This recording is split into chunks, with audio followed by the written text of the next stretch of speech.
yesterday was, this question comes from Hannah. Can a narcissist ever really heal? Are they aware of what they're doing? And is it a deep-seated character issue, or is it just a bad pattern of behaviour? Good questions. Generally speaking, we say that people with narcissistic personality disorder cannot heal. Somebody who has pronounced narcissistic traits, they're basically a little bit immature emotionally, they're a bit exploitative, they're a little bit entitled. As they grow up and as they experience more of life, they can change and they can emotionally mature. But somebody with pronounced narcissistic traits versus somebody with narcissistic personality disorder, it's not even in the same ballpark, it's not even in the same country, it's not even on the same planet. Somebody who has full-blown narcissistic personality disorder is pretty much considered incurable for some good reasons. What's the difference between pronounced narcissistic traits and full-blown narcissistic personality disorder? Well, strictly speaking, for it to be full-blown narcissistic personality disorder, they would have to tick the boxes of 5 or more of the 9 traits of NPD. These 9 traits are things like entitlement, exploitativeness, extremely arrogant or haughty demeanour, being in love with their own self-image and guarding that ferociously and aggressively, a false self-image, being envious of others, this kind of thing. So if they have 5 or more, then a clinician, a psychotherapist or a psychiatrist is likely to diagnose them as having full-blown narcissistic personality disorder. Why is this not curable? Okay, so there are 2 things here. You asked the question, Hannah, is it just a bad pattern of behaviour or is it a deep-seated character flaw? It's an interesting question to ask because this is something that researchers, academics, clinicians in the field are asking to this day, because narcissistic personality disorder doesn't really function the way that most personality disorders do. Some people, people like Gary Klein, for example, counsellor Gary Klein, who's up on NPD and borderline personality disorder, says it's not really a personality disorder because it's just a series of defense mechanisms. So it's not, don't create a dichotomy whether to ask the question, well, it's either just a series of defense mechanisms or it's a deep-seated character flaw. It's a series of defense mechanisms that basically replaces the character. So there is no personality left. There are only the defense mechanisms, and the defense mechanisms include a false self. So it's like a personality disorder with no personality. There's no personality there. There's just the game. There's just the matrix. There's just the illusion, this structure of strategies of defense mechanisms that are always in operation. In order for a personality disorder to be a personality disorder, it needs to be permanent, pervasive, and personal. And usually what I say to people when they ask me questions like this is, look, if you suspect that the person has NPD, and it's not that hard to tell, if somebody shows up with a narcissistic trait, they will at some point also show compassion and insight and humility, the capacity to change and the capacity to feel remorse. If you have never seen genuine insight, self-reflection, capacity for compassion, capacity for remorse, capacity for vulnerability, or a capacity for change, then it's highly likely you're talking about somebody with NPD. And what I say to people is, abandon hope, all ye who enter here. Because people who tend to end up with partners who have NPD tend to be quite giving people. They tend to be empathic people, and they are what is called codependent enablers. It all gets a bit confusing because the narcissist is also codependent. We also tend to say that codependent enablers come from a family background that caused them to develop emotional flashbacks in the form of complex post-traumatic stress disorder.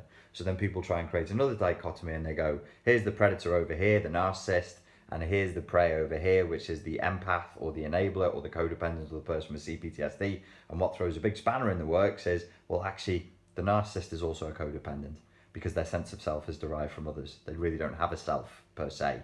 They don't have an ego that functions with a boundary per se. And then people go, no, that's crazy. They have a huge ego. In the layman's usage of the word ego, yes, but in the psychoanalytic definition of the word ego, no, it's a bomb site. There isn't an ego there. There's that machine that allows the person to sort of mediate between their vulnerability and their emotions and their hopes and their dreams and their fears and that which is inside and the outside world is fractured. It doesn't function very well, which is why, let me just hold this in this hand because this hand's getting very sore now. It's getting very sore. It's my shoulders. What happens on the other side of that coin is that you'll find yourself in a relationship with an NPD and you become part of their world. And to that extent, they kind of function as like a very aggressive introvert, and they force you to be what they need you to be within that world. And this is called, this is a tough video, this is called projective identification. So if I'm the narcissist and I'm talking to you, you are not you in my perception. You are what I need you to be, or what I tell you are in my perception. You become a sock puppet or a prop or an emotional dildo for me to masturbate the ego with. Not that I would need a dildo to masturbate my ego, but you see what I'm saying. So you're no longer a person. You become, in the George Orwell 1984 sense, an unperson. They unperson you. Your personal history, your likes, your needs, your wants, your hopes, your dreams, your vulnerabilities, your emotions, they don't mean anything because you're just a prop on the stage of my play.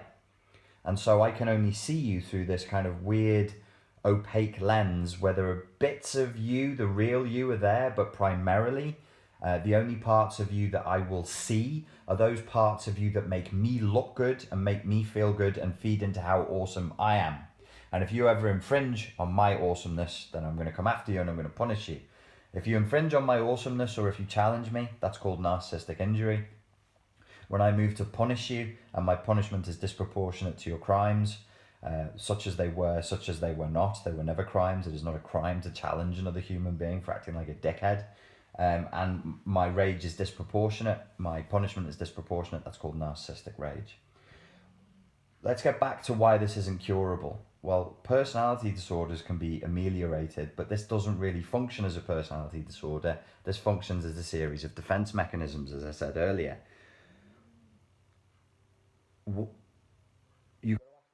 Why would the narcissistic personality give up these defense mechanisms that have allowed them to survive their entire lives?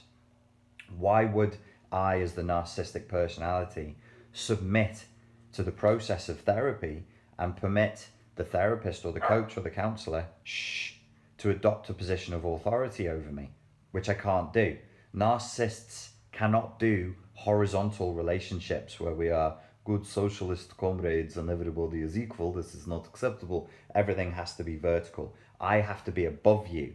And if you're a coach or a therapist or a teacher and you're going to try and teach me to overcome my ego, as much as I might tell you I want that and pretend that I want it, or even tell myself that I want it, when that person gets into a position of authority, I become triggered into my emotional flashback of fight and fawn, and I'll go into narcissistic rage and I'll attack you and I'll attack the process and I'll destroy the whole thing rather than feel that vulnerability. So why would I do it? The simple answer is I wouldn't. So we're talking about a series of defense mechanisms since childhood. What kind of a childhood produces this? A highly traumatic one. Usually when the narcissistic personality is formed, it is formed between two polarities, two poles. So you might have one parent being extremely abusive and or neglectful, and then the other parent compensating for the abuse of the other parent by spoiling the child and giving them too much because they feel sorry for them. So they have abuse and hatred, non-love, and then overcompensatory, guilt-ridden, sugar-sweet, spoiling love. Both of these things are extremely damaging for a child, and they damage the sense of self, and they form a schism in the narcissist mind, a traumatic break with reality. So if the narcissist is then stuck. There is no self, there's no me, I'm never loved for being me, I'm an object, and I'm stuck between abuse, sexual abuse, physical abuse, emotional abuse, or total neglect, and being upheld as something wonderful. In one reality, I'm neurotically described as a worthless piece of shit, which is not true, because I'm just a child. So I'm not that. I am a human being, a small human and a child. And in the other reality, I'm neurotically upheld as something better than everybody else and more wonderful and the best thing in the world. Well, I'm also not that because I'm just a small human, I'm just a child. So the neurotic training and brainwashing into this thing starts very early. So I then, the bad polarity is on this side, abuse is over here, and the good, in inverted commas, the sugar sweet spoilingness is over here. I then function as a personality for the rest of my life running from pain, the abandonment and the abuse, which is my total annihilation. So the constant anger and restlessness and anxiety and discomfort in their own skin that you feel from the narcissistic personality, that's them running from their abandonment anxiety, it's called. Abandonment anxiety is a little bit too tame a term. It should be called annihilation terror. They're not like, oh, I'm a bit anxious that people will abandon me. Yeah, they do get abandonment anxiety, but it's really an absolute raging, jump out your skin, existential angst, a terror, a deep terror of the void of self-annihilation. That's what drives them. That's over there. So they're constantly moving towards being spoiled because somebody spoiled them. Either a parent, if you had two polarities, either one parent was abusive and the other was spoiling, or you had two parents who were abusive and or neglectful. Maybe an abusive parent and the other parent just checked out, turned to drugs and alcohol and just abandoned the child emotionally but not physically, for example. And then you have an institution that spoils the child: the military, the performing arts, the academic world, sport, these kinds of things. And they're a superstar in that world. They're then addicted to the sugar. They're addicted to the sickly sweet veneration. So they don't relate to people as equals. They can only relate to people who admire and venerate them and stick them on a pedestal.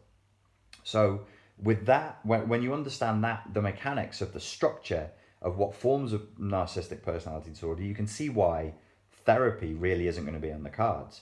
Why would I, as the narcissist, let somebody into my personal space ever again when I was abused before? When I discussed this with Sam Vaknin, he said you can really see the policy of the narcissistic personality disorder, the motto, I nearly said logo, the motto of the narcissistic personality disorder is never again. Never again. Meaning, if I was abused or ignored or bullied before, I will never be the victim ever again. I will victimize till my dying day just to make sure I'm never in that position of being the victim ever again. The second thing that makes it very hard to ameliorate the symptoms of narcissistic personality disorder is they don't think they're doing anything wrong. They think that's the correct way to be. Their deeply held core values and core beliefs are, this is fine. I am superior to everybody else. I am better than everybody else. And here's the evidence I hold in my fractured view of reality that I cling on to that proves it. This is my golden ticket that lets me step on other people's faces to get ahead in life. There's nothing wrong with me. So why would I submit to a therapeutic process that's based on the subtle implication there's something wrong with me and I need to change in order to get better? No, I'm best. There is no better. I'm best. Well, the therapist might be able to help you. No, the therapist doesn't know more than I do. When narcissists go to therapy, that's usually what they'll say. They say the therapist doesn't know any more than I do. This often isn't helped by some therapists who aren't very good at what they're actually doing. Okay, so that's the end of that video. Hope you enjoyed it, and I look forward to speaking to you again soon.